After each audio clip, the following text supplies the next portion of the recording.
El alba gris de Norfolk nunca fue testigo de una infancia.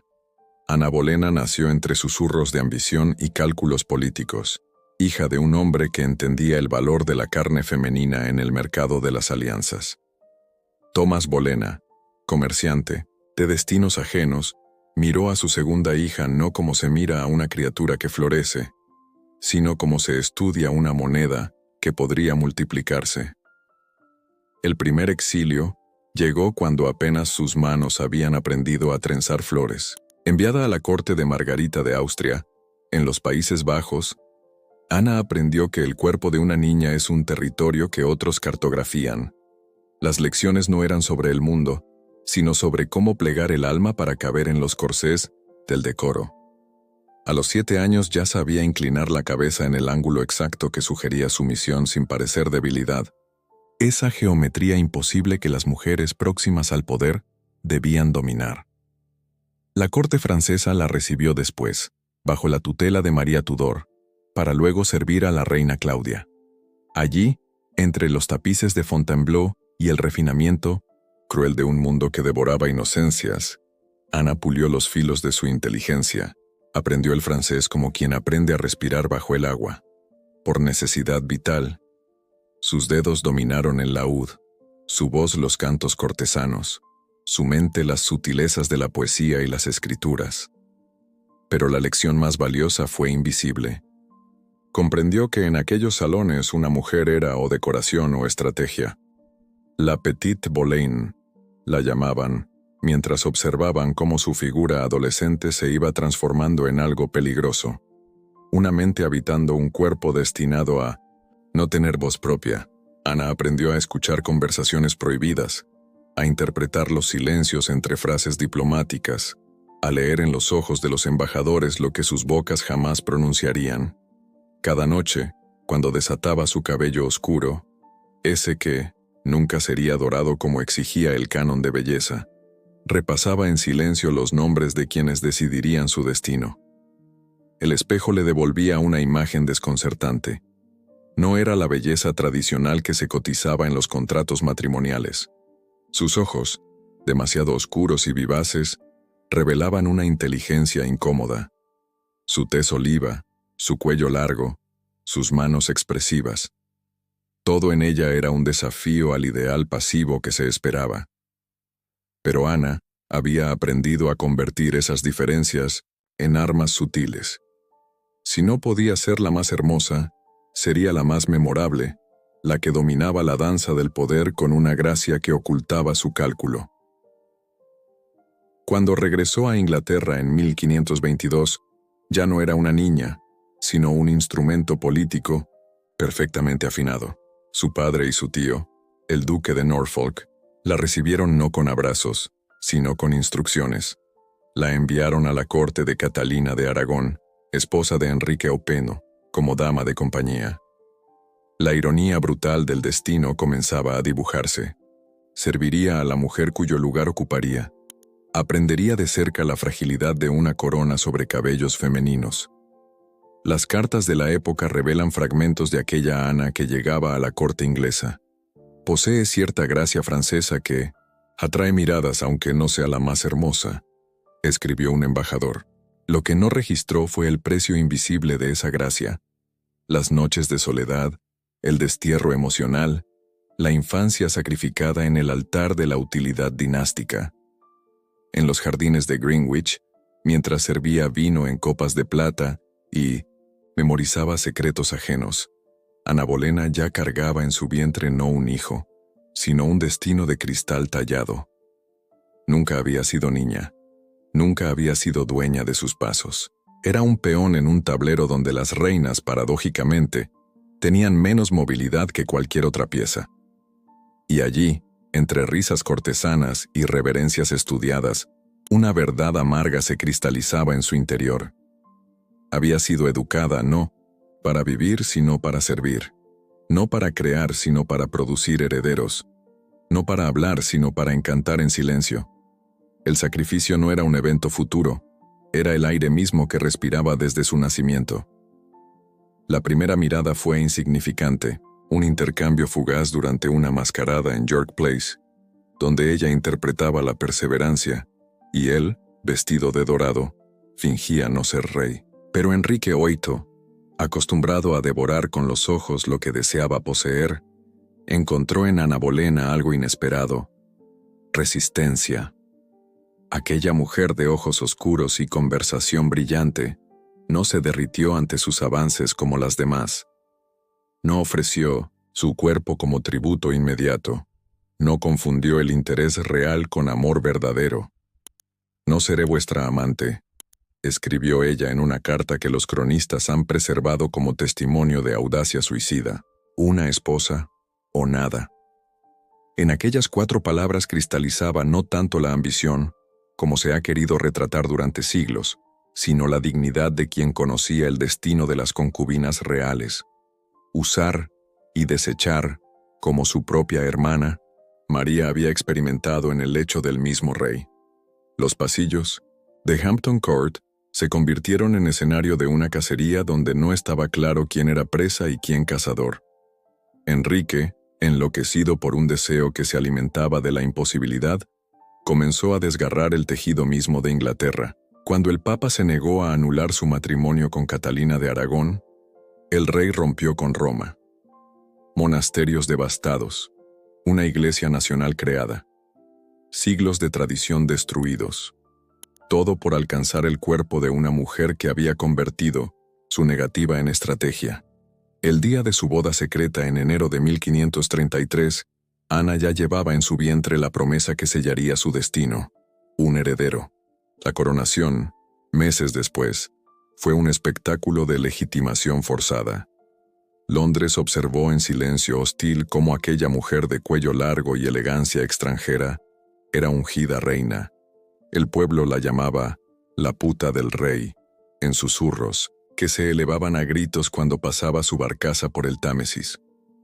Ana sonreía, impenetrable. Había aprendido en Francia que el poder femenino siempre está bajo sospecha, siempre a prueba. Septiembre trajo la primera traición biológica. Isabel nació sana, perfecta, inteligente y mujer.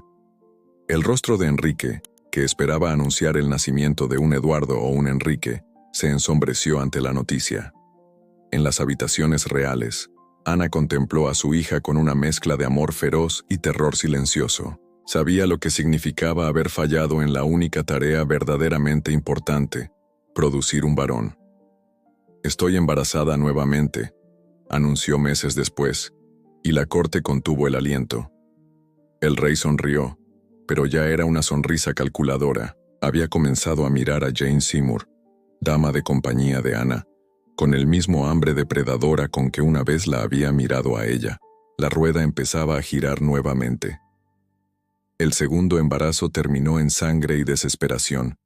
Un feto masculino, deforme según los médicos, expulsado prematuramente.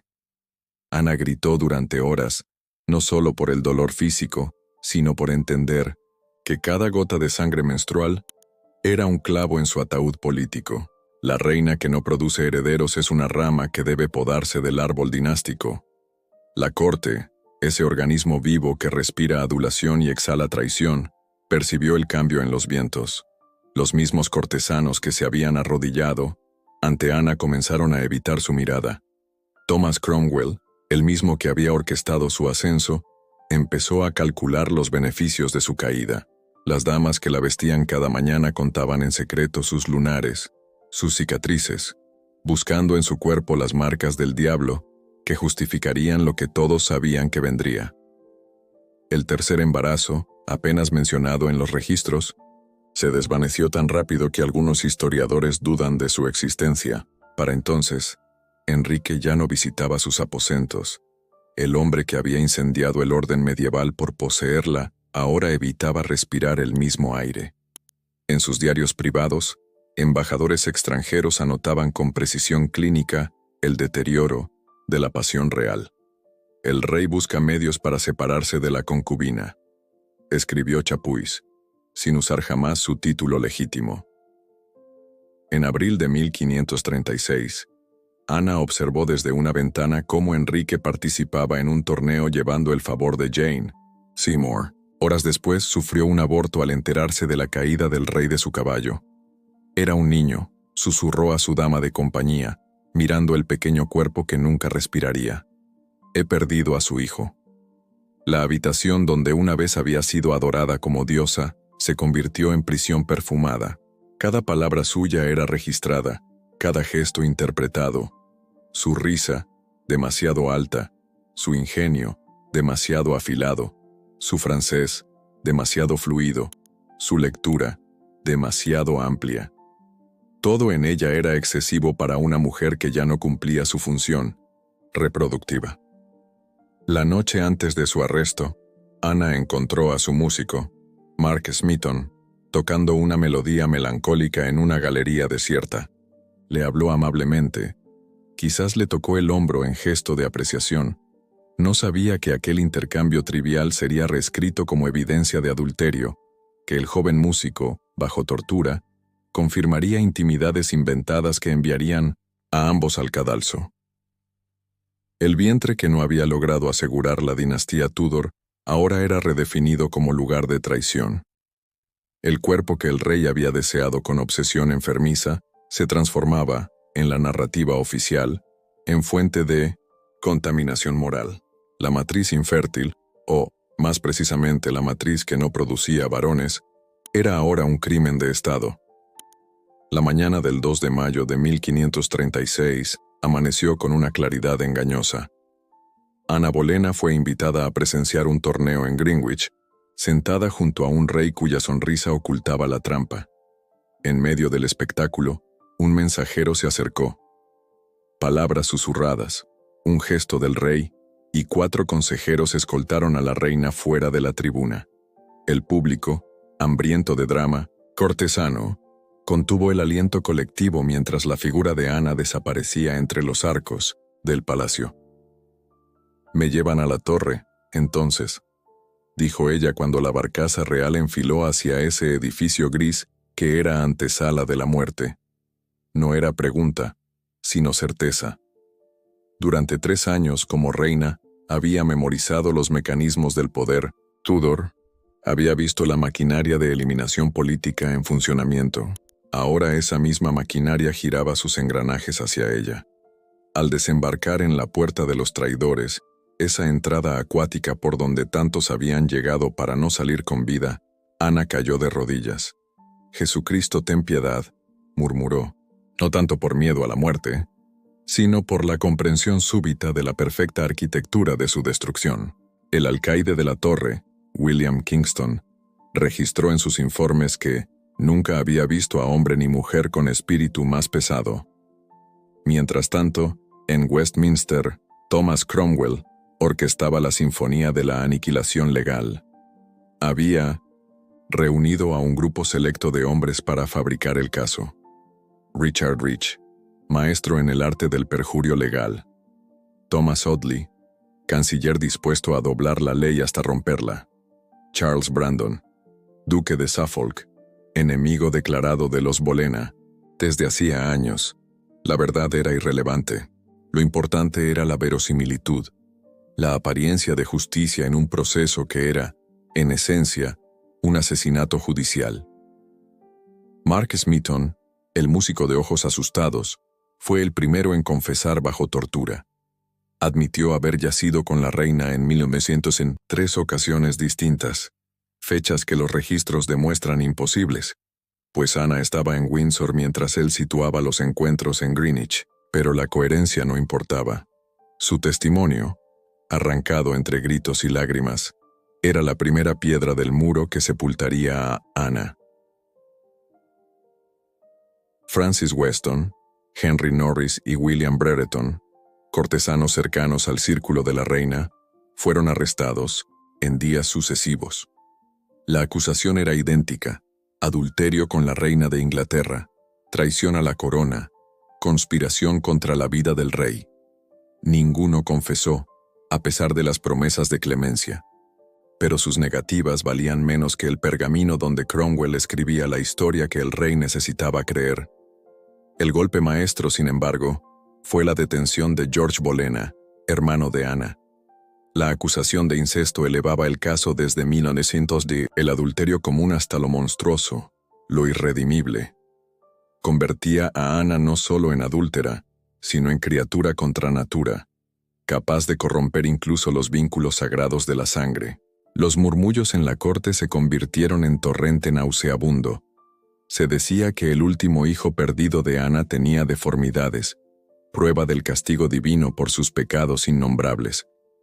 «Me acusan de haber sido infiel al rey con 100 hombres», dijo Ana a Kingston, con una risa quebrada que el alcaide describió como perturbadora. La hipérbole revelaba la absurdidad. Una reina constantemente vigilada, rodeada de damas día y noche, habría necesitado poderes sobrenaturales para mantener los amoríos que le imputaban. El 12 de mayo, en la gran sala de la torre comenzó el juicio contra los acusados masculinos. La evidencia presentada por la corona era una colección de sombras, conversaciones malinterpretadas, regalos inocentes reconstruidos como señales de conspiración, miradas transformadas en promesas, carnales. Thomas Wyatt, poeta y admirador platónico de Ana desde su juventud, observó el proceso desde un rincón, temblando por saberse en la lista de sospechosos, salvado solo por su amistad con Cromwell. «En este tribunal hay más envidia que justicia», murmuró Wyatt a otro testigo. Palabras peligrosas que, afortunadamente para él, no llegaron a oídos del fiscal.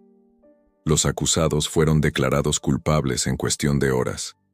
La sentencia, muerte por decapitación para Brereton, Norris y Weston. Para Smeaton, por su condición plebeya, la horca y el descuartizamiento. Al día siguiente, en un tribunal separado compuesto por 26 pares del reino presididos por su propio tío, el duque de Norfolk, Ana enfrentó sus acusadores. Vestía negro, el color de la dignidad, no del luto. Los cargos fueron leídos en latín legal, esa lengua diseñada para confundir a los acusados. Pero Ana, educada en las mejores cortes europeas, respondió en el mismo idioma, desarmando momentáneamente a sus verdugos con su erudición. «Estos hombres mienten», declaró con una calma que desconcertó al tribunal. Refutó cada cargo, señaló cada inconsistencia temporal, cada imposibilidad física. Para su desgracia, la elocuencia femenina en aquel contexto no era vista como signo de inocencia, sino como prueba adicional de astucia diabólica. La sentencia estaba escrita antes de que el juicio comenzara. Thomas Howard, duque de Norfolk, con voz apenas estable, pronunció las palabras rituales: culpable de alta traición. La pena: ser quemada viva o decapitada, según la misericordia del rey. Ana escuchó su condena sin parpadear. Solo cuando Norfolk mencionó que George también había sido condenado, un estremecimiento recorrió su figura. Al regresar a sus aposentos en la torre, Ana encontró a Kingston esperándola. «He venido a informarle que los ejecutores serán...». El alcaide no terminó la frase. Ana asintió, comprendiendo que la fecha estaba fijada, que la maquinaria era imparable. Entonces, en un gesto que los testigos recordarían como sobrenatural, llevó sus manos a su cuello delgado y rió. «Tengo un cuello pequeño», dijo con una ligereza que heló la sangre de Kingston. «Al menos el verdugo tendrá trabajo fácil». La madrugada del 19 de mayo de 1536 llegó envuelta en niebla, como si Londres quisiera velar con pudor lo que estaba por suceder. Ana Bolena despertó antes del alba, si es que alguna vez durmió.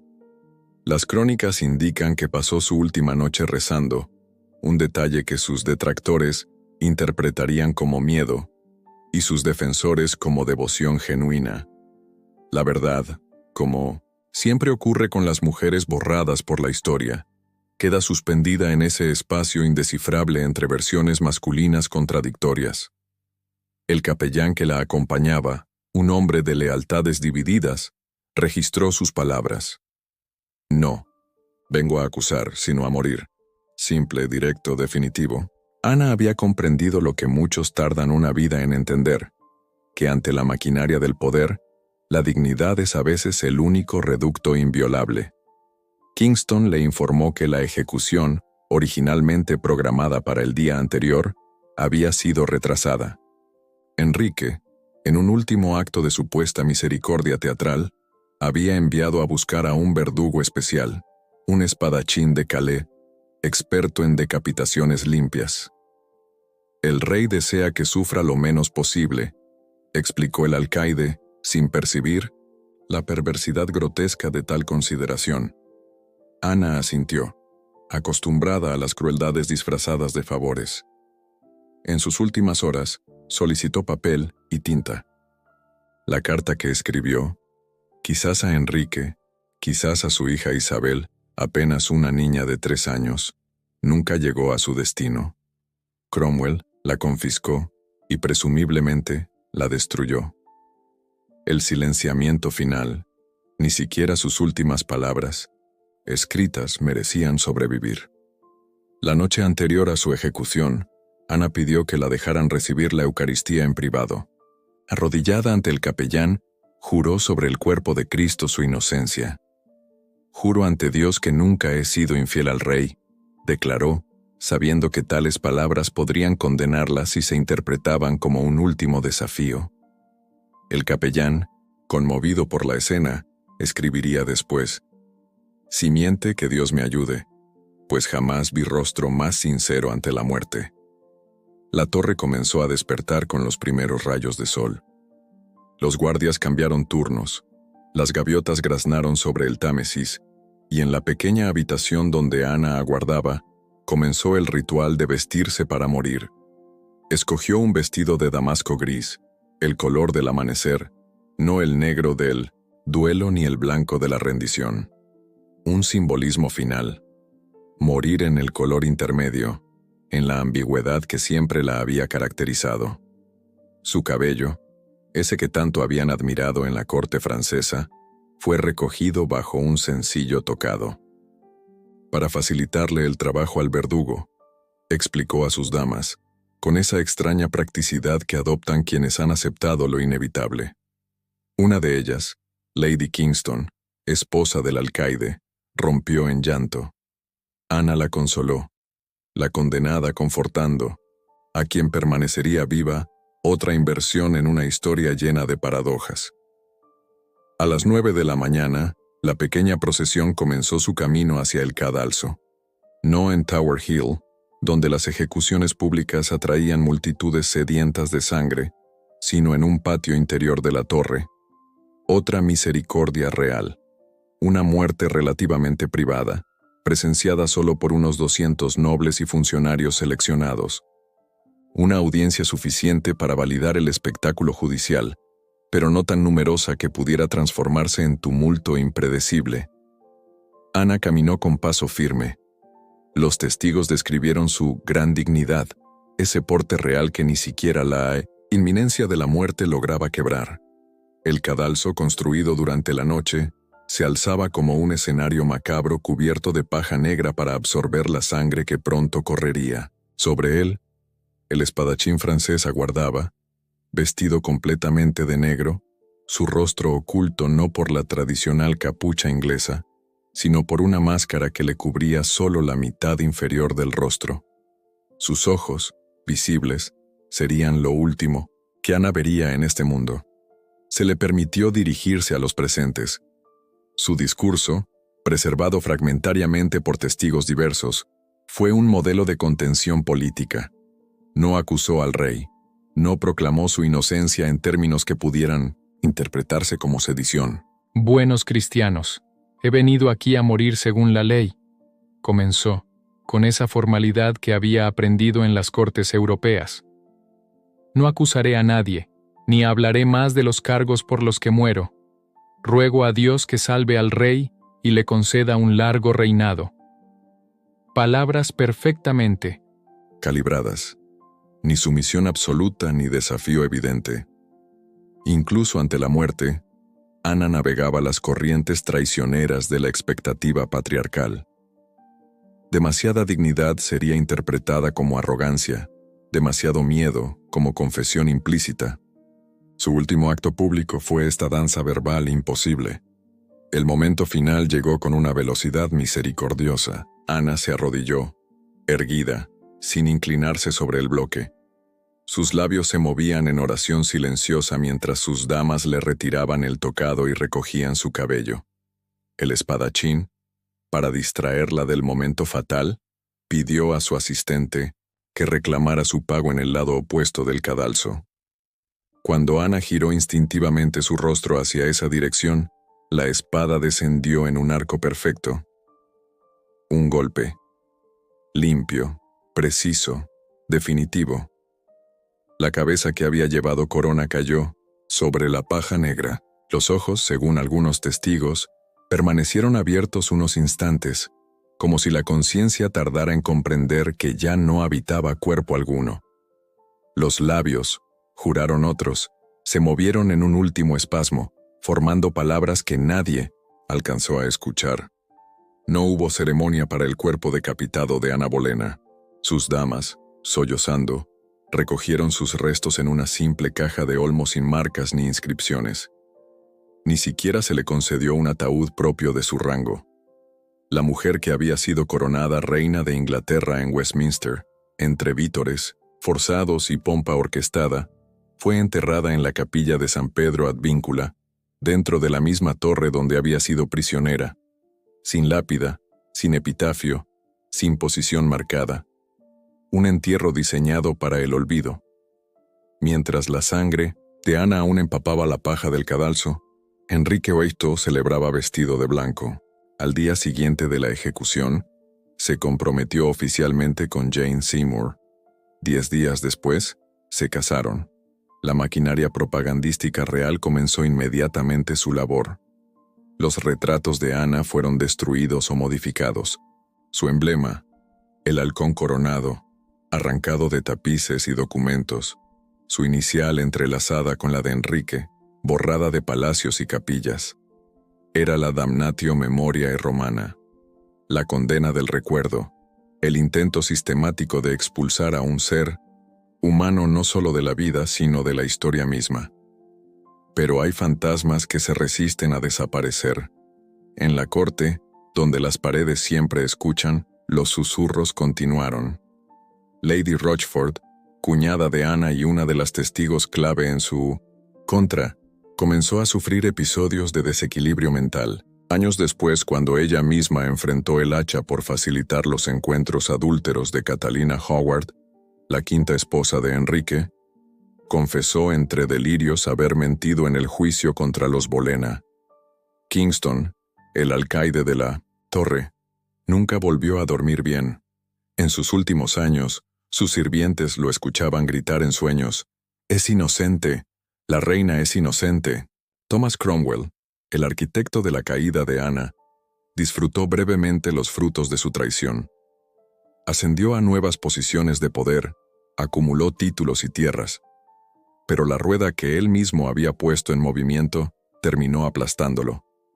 En 1540, por orden del mismo rey al que había servido con tal despiadada eficiencia, fue ejecutado sin juicio en Tower Hill. Sus últimas palabras quedaron ahogadas por el redoble de tambores, otra voz silenciada por el sistema que había ayudado a perfeccionar. Las siguientes esposas de Enrique vivieron bajo la sombra alargada de aquella ejecución. Cada una sabía que el precedente estaba establecido. Una reina podía ser eliminada. Jane Seymour escapó al destino de Ana solo por morir de fiebres puerperales, después de dar a luz al ansiado heredero varón. Ana de Cleves, prudentemente, aceptó la anulación que le ofrecieron y se retiró como hermana del rey, prefiriendo el exilio interno a arriesgar el cuello. Catalina Howard, la imprudente prima de Ana Bolena, no tuvo tanta suerte. Su cabeza cayó en el mismo cadalso, acusada de los mismos crímenes. Solo Catalina Parr, la última, sobrevivió al rey, caminando con pies de plomo sobre el sendero mortal que Ana había inaugurado. Pero el fantasma más poderoso, la verdadera venganza póstuma de Ana Bolena, fue su propia hija. Isabel, declarada bastarda e ilegítima tras la ejecución de su madre, Creció en los márgenes de la corte, observando, aprendiendo, sobreviviendo.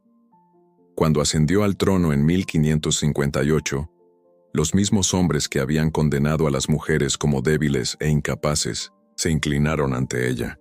Isabel I, la reina virgen, construyó su reinado sobre la lección fundamental aprendida del destino de su madre.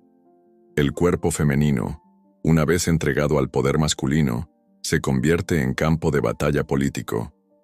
Nunca se casó. Nunca permitió que hombre alguno reclamara autoridad sobre ella.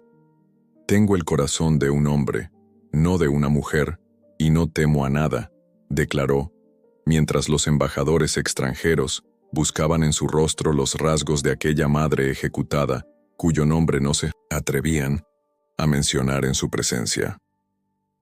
La rehabilitación histórica de Ana Bolena comenzó silenciosamente durante el reinado de su hija. Isabel nunca habló públicamente de su madre, pero los astutos notaron cómo usaba sus colores, adoptaba algunas de sus modas, y empleaba como consejeros a hombres que habían sido leales a Ana. La reina que construyó la grandeza naval de Inglaterra y derrotó a la Armada Invencible era, en muchos sentidos, la vindicación viviente de la mujer que había muerto declarada traidora. Los siglos que siguieron trataron a Ana con la misma ambivalencia que caracterizó su vida. Para los católicos fue el símbolo de la herejía que separó a Inglaterra de Roma. Para los protestantes tempranos, una mártir de la Reforma, aunque incómoda por sus acusaciones de promiscuidad. Los victorianos, obsesionados con la moralidad femenina, la redujeron a una seductora ambiciosa que recibió su merecido. Solo en el siglo XX, con el surgimiento de perspectivas históricas que cuestionaban las narrativas patriarcales dominantes, Ana comenzó a emerger de las sombras distorsionadas de la propaganda Tudor. Hoy, su tumba en la capilla de San Pedro, Advíncula, está marcada con una placa simple. Los turistas dejan flores, a veces cartas. En la Torre de Londres, guías vestidos como guardias medievales narran su historia con una mezcla de sensacionalismo y empatía tardía. Su nombre se ha convertido en sinónimo de mujer sacrificada en el altar de la ambición masculina, de inteligencia femenina castigada por atreverse a existir en espacios reservados para hombres. Pero quizás el verdadero legado de Ana Bolena no está en esos reconocimientos póstumos, sino en la genealogía de mujeres que, después de ella, aprendieron a navegar los mares traicioneros del poder. En cada mujer que comprende que su cuerpo no es propiamente suyo mientras sirva a intereses dinásticos, económicos o políticos. En cada niña enviada demasiado pronto a aprender las reglas de un juego diseñado para que pierda. En cada esposa descartada cuando deja de ser útil. En cada voz femenina silenciada mediante rituales de humillación pública. Ana Bolena murió, pero el sistema que la destruyó sobrevive, metamorfoseado en nuevas estructuras que siguen considerando prescindibles a las mujeres que no se ajustan a los roles asignados. Su historia no es solo pasado, es advertencia, es espejo, es pregunta abierta sobre cuántos cuellos femeninos, literales o metafóricos, seguimos dispuestos a sacrificar en nombre de la estabilidad de los tronos masculinos.